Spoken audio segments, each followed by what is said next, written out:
이스라엘에 요새가 있어요. 난공불락의 요새예요. 높은 언덕지대고요. 구릉지대인데 동쪽하고 남쪽으로는 급경사가 이루어지는 계곡이에요. 깊은 골짜기가 있습니다. 그리고 북쪽과 서쪽으로는 깎아지른 듯한 절벽이 있어요. 그래서 적들의 군대가 이 요새를 공격하기가 너무나 어려웠어요. 그곳에 사는 사람들이 누군가 하니 여부스 사람들이에요. 여부스 사람들. 이들은 이곳에 살면서 오랫동안 수백 년이 넘는 기간 동안 블레셋도 지켜내고 아말렉도 무찌르고 히브리 사람들, 이스라엘 사람들도 무찔렀어요. 그 어떤 누구도 여부스를 점령하지 못합니다. 사방팔방에서 전쟁을 벌여오지만 여부스만큼은 그 누구에게도 굴복하지 않고 남아 있었어요. 사실 이 여부스는 이스라엘의 한복판에 있습니다. 여호수아가 온 가나안 땅을 정복하고 유다 모든 지파에게 땅을 나눠줄 때 이 여부스 지역을 유다 지파에게 나눠줬어요. 그런데 유다 지파가 점령하지 못하고 그대로 남겨둡니다. 사사기 1장을 보면요, 조금 다른데요. 사사기에는 베냐민 지파에게 줬다 이렇게 쓰여져 있어요. 그런데 그 뒷이야기는 똑같습니다. 베냐민 지파도 여부스를 점령하지 못하고 그대로 남겨두었다. 왜? 여기는 너무나도 천혜의 요새, 그 어떤 군대도 점령할 수 없는 그런 천혜의 요새였기 때문입니다. 그래서 여부스 사람들은 평화롭게 살았어요. 우리를 점령할 수 없으니까 여부스 안에 사는 사람들은 너무나 평화로웠겠죠. 그래서 그 도시의 별명이 있어요. 평화의 도시. 평화의 도시. 다른 말로 하면 예루살렘입니다. 자, 이제 다윗 이야기인데요. 다윗이 이제 명실공히 온 이스라엘의 왕이 되었어요. 지금까지는 주변인에 불과했는데 이제는 당당하게 중심인이 되어서 도망자로 쫓기며 살지 않고 이제는 왕이 되어서 천하를 호령하는 그런 사람이 되었어요. 사울의 아들 이스보셋이 이스라엘의 왕이 되어서 통치했는데 이스라엘의 유력한 장군 아브넬이 나라를 팔아넘기려고 하다가 요압에게 살해당하잖아요. 그리고 나니까 배신자이긴 하지만 나라의 기둥이었던 큰 장군을 잃고 이스라엘이 휘청거리기 시작합니다. 그러다가 바나와 레갑이라고 하는 두 이스라엘 장군이 이스보셋을 살해하고 이스보셋의 목을 들고 다윗에게로 망명해와요. 그렇게 이스라엘이 허망하게 무너집니다. 다윗이 좋아하고 큰 상급을 내릴 줄 기대했지만 그렇지 않죠. 다윗은 이스보셋을 살해한 자들을 그 자리에서 처형합니다. 그렇게 이스보셋의 통치가 끝나요. 성경을 보면 다윗이 헤브론에서 유다를 다스린 게 몇 년이라고 나오죠? 우리 같이 읽었죠? 7년 반.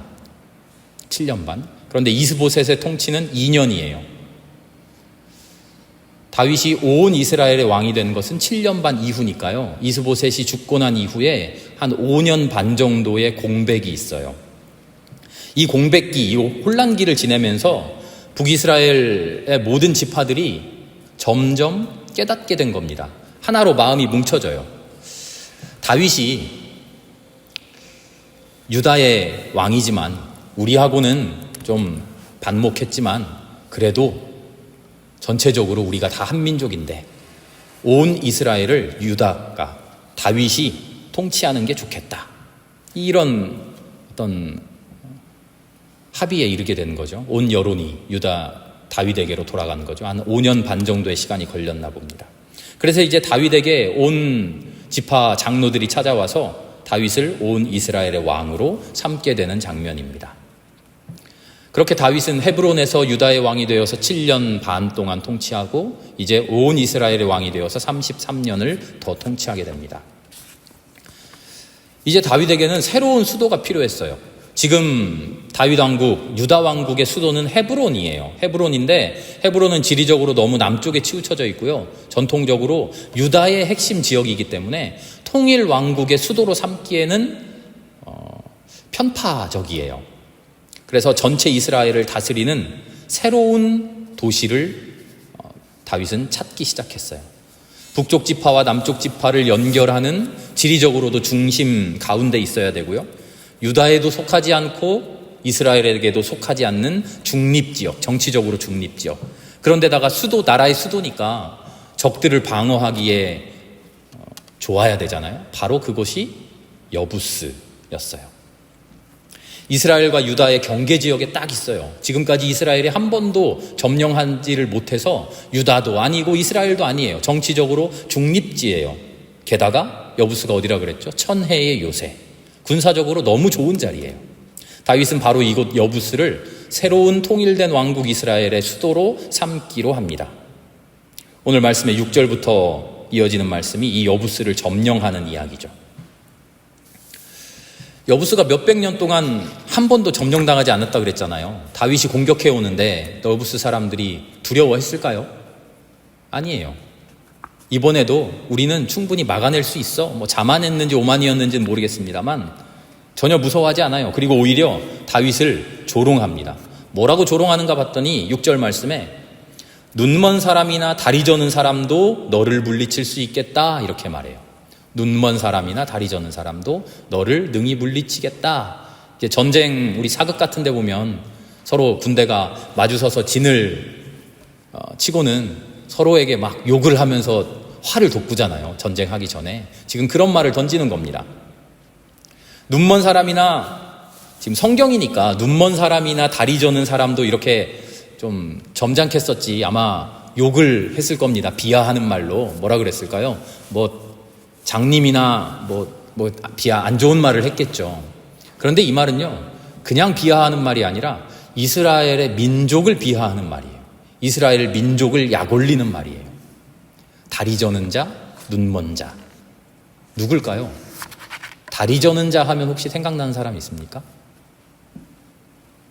야곱이죠. 야복나루터에서 천사와 씨름하다가 끝까지 놓아주지 않자 천사가 환도뼈를 부러뜨리잖아요. 그래서 절뚝절뚝거리잖아요. 야곱은 그렇게 절뚝발이가 돼요. 이스라엘에게는요, 이 이야기가 아름다운 신앙의 이야기예요. 하나님께 끝까지 매달린 이야기인데 이 이야기를 알고 있는 다른 민족들은 야, 니네 아버지, 니네 할아버지 절뚝발이라며 하고 놀리는 놀림거리로 삼았던 거죠. 눈먼 사람은 누굴까요? 야곱의 아버지 이삭이에요. 눈이 어두워져서 큰아들과 작은아들을 구별하지 못하고 작은아들의 속임수에 넘어가 버린 아버지. 이거를 비웃는 겁니다. 야, 니네 할아버지 장님이었다며? 장님 할아버지 속여먹고 니네 아버지가 사기쳤다며? 이런 이야기를 지금 하는 겁니다. 눈먼 사람들, 다리 저는 자들을 계속 언급하면서 이스라엘을 모욕하는 거죠. 여부스는요, 지금 절대로 우리를 점령할 수 없을 거야 천혜의 요새를 믿고서 이스라엘을 조롱하고 있습니다. 그런데 다윗에게는요, 특별한 전략이 있었어요. 여부스는요, 절벽과 골짜기 말고도 특별한 게 있었는데 높은 지대라 그랬잖아요. 높은 지대에 제일 필요한 거 뭡니까? 물이에요. 물이 필요하는데 물이 산에서 펑펑 솟아나는 게 아니잖아요. 여부스는 그 물을 어떻게 해결했냐면 들어보셨을 거예요. 기혼샘물이라는 기혼샘물이 있어요. 예루살렘 아래쪽에 그 기혼샘물에서 특수한 기계장치를 써서 절벽에 오늘날로 치면 무슨 급수 펌프 같은 시설을 만들어서 그 시설을 통해서 기혼샘으로부터 물을 길어 올리는 장치를 절벽에다가 두었어요. 절벽 속에 물기를 내고 기계장치를 통해서 저 아래 기혼샘에서부터 물을 길어 올리고 있었어요. 우리 성경에는 8절에 물을 길어 올리는 바위벽 이렇게 번역이 되어 있는데요. 바위벽이 아니라 이 번역은 조금 잘못됐어요. 절벽 속에 있는 통로예요. 절벽 속에 있는 바위를 뚫어 만든 통로.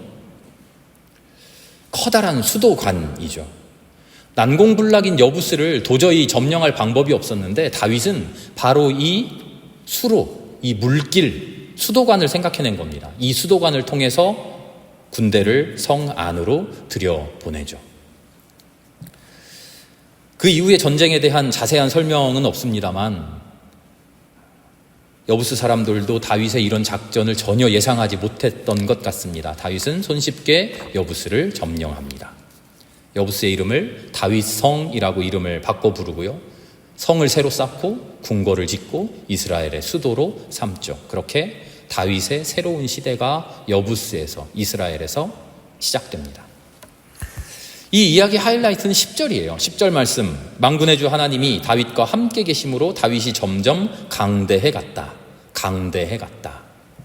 브가돌이라고 히브리어로 써여 있는데요, 그거를 말 그대로 옮기면 이런 뜻이에요. 더 큰 걸음과 더 큰 가슴으로 걸어간다. 더 큰 걸음과 더 큰 가슴, 이렇게 포용하는 그 넓이가 컸다는 이야기죠. 하나님이 다윗과 함께 계셔서 이제 다윗이 새로운 왕국을 만들고 더 큰 걸음으로, 더 큰 가슴으로 걸어가기 시작했다는 거예요. 성경은 드라마가 아니죠. 영화가 아니에요. 성경은 위인전이 아니에요. 성경에는 분명한 목적이 있어요. 말씀을 통해서 우리에게 전해주고자 하시는 하나님의 목적이 있어요. 다윗의 이야기가 1막이 끝나고, 고생하던 1막이 끝나고 이제 2막이 시작됩니다. 도망자로 쫓기며 살던 이야기가 끝나고 이제 왕이 되어서 천하를 호령하는 2부가 시작된 거예요. 이 이야기가 그냥 드라마나 영화라면 우리는 마음 졸이면서 보던 1부가 끝나고 이제는 주인공이 승승장구하는, 얼마나 멋지게 사는가 그걸 보자 할 텐데요, 성경은 그렇지 않아요. 이제부터 우리가 성경 속에서 봐야 하는 거는요, 다윗의 성공 스토리가 아니에요. 다윗의 성공 스토리가 아니에요. 승승장구하나, 얼마나 잘 가나, 얼마나 강대해지나 보자, 얼마나 성공하나 보자, 역시 하나님 믿고 살았더니 이렇게 만사형통하는구나, 그걸 보는 게 아니라요, 다윗이 어떻게 변해가는가를 우리는 봐야 돼요. 다윗의 상황이 변했어요. 다윗 주변의 상황이 완전히 변했어요. 주변인에서 주인공이 됐죠. 도망자에서 왕이 되었어요. 어떻게 하면 다윗을 잡아서 사울에게 갖다 바칠까 하던 사람들이 이제는 어떻게 하면 다윗의 눈에 들어서 다윗에게 인정받고 쓰임받을까, 그런 생각을 하죠. 자기 목숨 겨우 부지하던 사람이 이제는 온 나라의 목숨을 마음대로 좌지우지할 수 있는 그런 사람이 되었어요. 다윗 주변의 모든 환경이 완전히 변했어요. 성경은 이제 우리에게 묻는 겁니다. 자, 다윗의 상황이 완전히 변했다. 그러면 다윗이라고 하는 이 사람 자체는 어떻게 변할까? 그걸 봐라. 어려울 때 하나님을 의지하고 하나님을 섬기던 그 마음이 변할까? 다윗을 한번 들여다보자. 겸손했던 마음, 포용적이었던 그 마음이 변할까? 그걸 한번 들여다보자. 성경은 이제 2부를 시작하면서 다윗의 성공을 보라고 하는 게 아니라 다윗이 어떻게 변해가는가를 우리에게 보라는 거예요. 그리고 설명해요. 뭐라고요? 다윗이 점점 강대해져 갔다. 하나님 안에서 더 큰 걸음으로, 하나님 안에서 더 큰 가슴으로 살아가게 되는 것을 봐라. 다른 사람들처럼, 세상의 수많은 사람들처럼 상황이 변했다고 사람이 변해버리는 그런 사람 아니다. 상황이 변했다고 그 존재 자체가 싹 바뀌어버리는, 저 사람 예전에 그러지 않았는데 요즘 잘 나가는 것 같더니 사람이 바뀌었어, 우리는 그런 사람 수없이 보잖아요. 다윗은 그러지 않았다는 거예요. 그런 다윗의 중심을 보라는 거죠. 다윗의 변화를 보라는 거예요. 다윗은 상황의 바뀜에 따라서 그 존재가 바뀌지 않아요. 오히려 그 존재가 하나님 안에서 풍성해지고 단단해져 가요.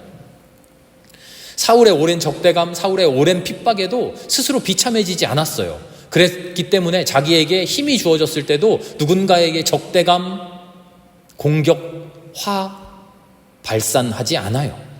사울에 대한 원망과 미움에 사로잡혀 있지 않았어요. 자기 이익에 집착하는 사람 되지 않았어요.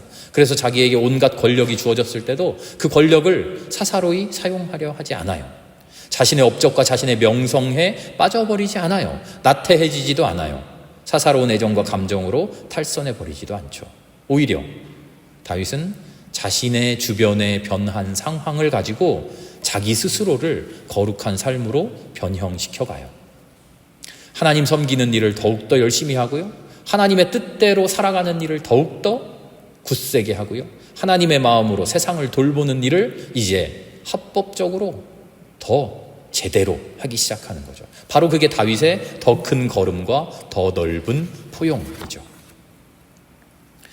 이것을 저는 성장, 성숙이라고 표현하고 싶습니다.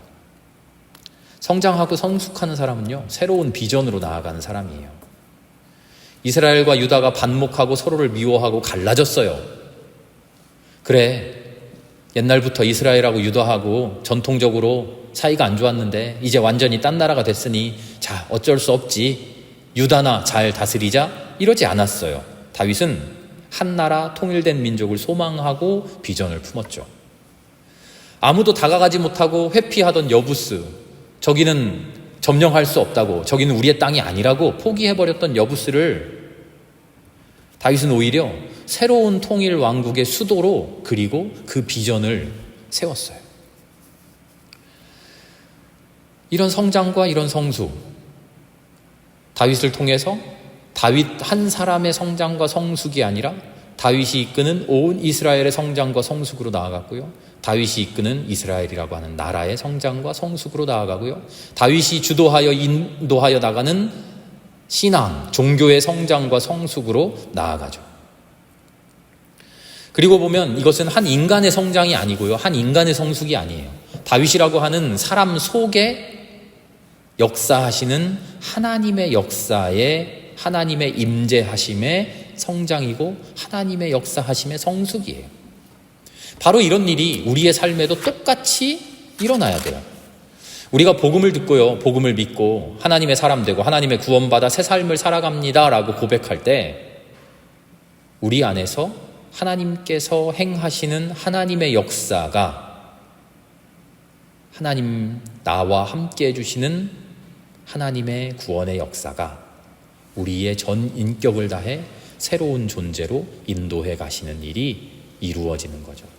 성장과 성숙이 우리의 삶에서 매 순간 일어나야 돼요. 어떨 때요? 우리의 삶이 변할 때, 우리의 삶에 새로운 기회가 오고 우리의 삶에 새로운 전기가 마련해졌을 때. 변한다고 하는 것은요, 우리 눈에 보이는 변화만을 뜻하지 않아요. 매일매일 이렇게 똑같이 살다가 오늘부터 뭔가 완전히 다르게 살게 되었어, 그걸 변화라고 말합니다만 그런 변화만 있는 게 아니고요, 어제와 똑같은 삶이 우리에게 주어졌을 때 그것도 변화예요. 아니, 어제랑 똑같이 살아가는데 뭐가 변했습니까? 변한 거 하나도 없는데요? 아니요, 오늘을 살아내고자 하는 나의 삶이, 새로운 생명이 나에게 변화되었죠.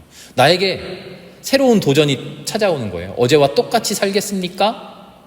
오늘은 다르게 살아보시겠습니까? 하는 도전이 나에게 찾아오죠. 그 도전을 들고 서 있는 나는 어제와 다른 나인 거죠. 그 도전 앞에서 다윗은 어떤 마음이었을까? 2절의 말씀을 보면요, 이스라엘의 장로들이 다윗을 왕으로 모시면서 이렇게 말해요. 하나님께서 말씀하시기를 당신이 나의 백성 이스라엘의 목자가 될 것이고 당신이 이스라엘의 통치자가 될 것이다. 이 말씀을 한 게 바로 당신입니다. 이 말씀은요, 하나님께서 다윗을 통해서 이루어 가시는, 다윗 안에서 하나님이 역사하시는 그 성장과 성숙의 방향을 증거하고 있어요. 우리가 하나님의 인도하심에 따라서, 내 안에서 역사하시는 하나님의 역사하심에 따라서 새로운 사람으로 날로 변해가야 되는데, 새롭게 날로 성장해 가야 되는데, 그 성장의 방향이 어디냐 하는 겁니다. 그것이 바로 목자와 통치자예요. 목자와 통치자라고 하는 것은 단순히 왕에 대한 비유 언어가 아니에요. 목자와 통치자라는 말이 뭘까요? 저는 이 말을 묵상하면서 다윗의 가장 아름다운 시편을 떠올렸어요. 시편에 있는 수많은 시 중에 가장 아름답게 읽히는 시, 수많은 사람들이 사랑하는 시가 있죠. 바로 시편 23편이죠. 하나님은 나의 목자시니 내게 부족함 없으리로다. 그가 나를 푸른 풀밭에 누이시며 쉴만한 목가로 인도하시는도다.